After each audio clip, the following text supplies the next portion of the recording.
মাননীয় স্পিকার, আপনি জানেন আজকে আমরা যখন এখানে দাঁড়িয়ে কথা বলি তখন আমাদেরকে এটা ভাবতে হচ্ছে যে আমরা কথা বলতে গিয়ে আবার বিগত 17 বছরের কোনো একটা বৈষম্যের মধ্যে পড়ে যাচ্ছি কিনা। কিন্তু আমাদেরকে এটা ভাবতে হচ্ছে, আমরা যখন এখানে দাঁড়িয়ে কথা বলছি, আমাদের কথা বলার সময় শহীদ শরীফ ওসমান হাদি ইনসাফের পক্ষে কথা বলার সময় বলেছিল, আমার প্রতি যে জুলুম করবে আমি তার সাথেও ইনসাফ করতে চাই। আমরা লক্ষ্য করেছি এই সরকার প্রতিষ্ঠিত হওয়ার পর শরীফ ওসমান হাদির ব্যাপারে তার বিচারে কতটুকু কার্যকারিতা নিয়ে এসেছে তা আমরা এখন পর্যন্ত জানতে পারিনি। আমার মনে হয় আমরা সংবিধান নিয়ে ঘাটাঘাটি করতে করতে যদি সংবিধানই আমাদের রক্ষা করতে পারত, তাহলে সংবিধান আমাদেরকে বলে দিত যে আমাদের সেদিন বালু ট্রাক সরানোর ক্ষেত্রে সংবিধানের পৃষ্ঠা আমাদেরকে খুঁজতে হতো। সংবিধান যদি আমাদেরকে রক্ষা করতে পারত, তাহলে 72-এর সংবিধানের আলোকে আজকে আমাদের এখানে থাকার কথা না, আমি শফিকুল ইসলাম মাসুদ আমার এখন জেলখানায় থাকার কথা। সংবিধান যদি মানতে হতো, তাহলে আমাদের মাননীয় প্রধানমন্ত্রী বাংলাদেশে থাকার কথা না, অন্য দেশের বাইরে থাকার কথা। সংবিধান মানতে হলে বর্তমান স্বরাষ্ট্রমন্ত্রীর এখন দেশের বাইরে থাকার কথা ছিল।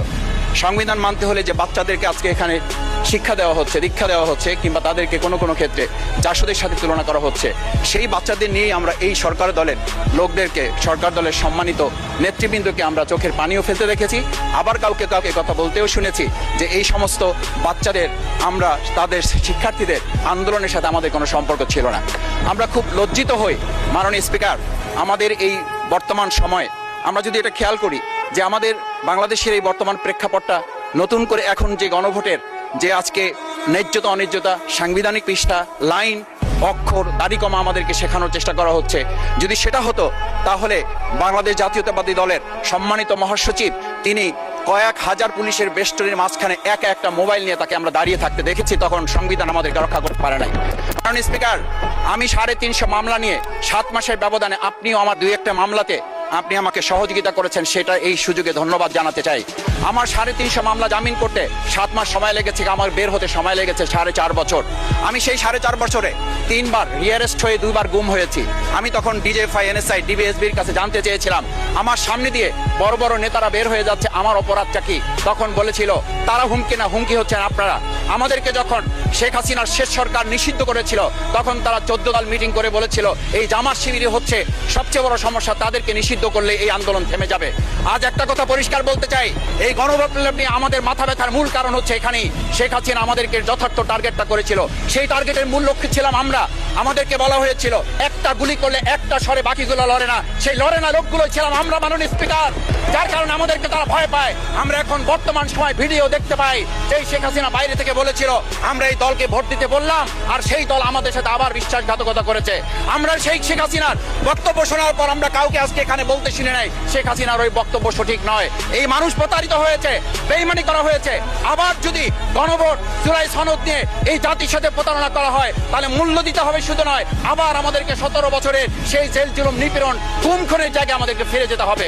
আমি মনে করি পরিষ্কার বক্তব্য, গণভোটের প্রতি সমর্থন না জানিয়ে জুলাই সনদকে যদি আজকে ইগনোর করা হয়, তাহলে আমাদেরকে কিন্তু আবার সেই খুনের আয়না ঘরের দিকে আমাদেরকে ধাবিত করা হবে। আমি মনে করি গণভোটের বিরোধিতা করার অর্থ হচ্ছে আমরা আয়নাঘরকে সমর্থন করতে চাই। গণভোটের বিরোধিতা করা মানে হচ্ছে 70% মানুষকে আমরা অনিচ্ছভাবে তাদেরকে আবার ধিক্কার জানাতে চাই। আমি এখানে স্পষ্ট বলতে চাই, আপনারা যেমন 51% সমর্থন নিয়েছেন, 70% প্রায় জনগণ কিন্তু গণবিপ্লবের, গণভোটের পক্ষে তারা রায় দিয়েছে। আপনাদের যে সেই 51%-এর তুলনায় সেই 70% প্রায় গণভোটকে যদি আপনারা ইগনোর করেন, তাহলে আমি বলবো আমার বাউফল, আমার পটুয়াখালী শুধু নয়, গোটা বাংলাদেশ আবার জেগে উঠে গণভোটকে তারা কার্যকর করবে। আমি পরিষ্কার এই কথাটা এই জন্য বলছি, আজকে সংবিধানের লাইন ধরে ধরে যদি আমাদেরকে এই কথা জানতে হতো, তাহলে আমাদের নেতৃবৃন্দকে ফাঁসির মঞ্চে যেতে হতো না।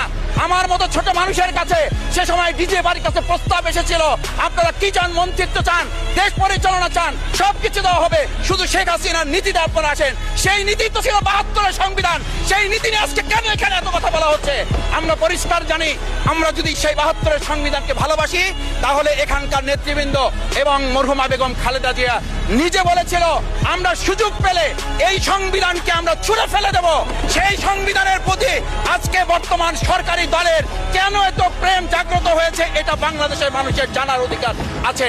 আমি আমার প্রিয় বাউফলের মানুষের প্রতি ভালোবাসা, শ্রদ্ধা জানাই। যেই বাউফলবাসী আমার দাবি আদায়ের জন্য, আমার এলাকার মানুষের অধিকার আদায়ের জন্য এখানে দিয়েছে,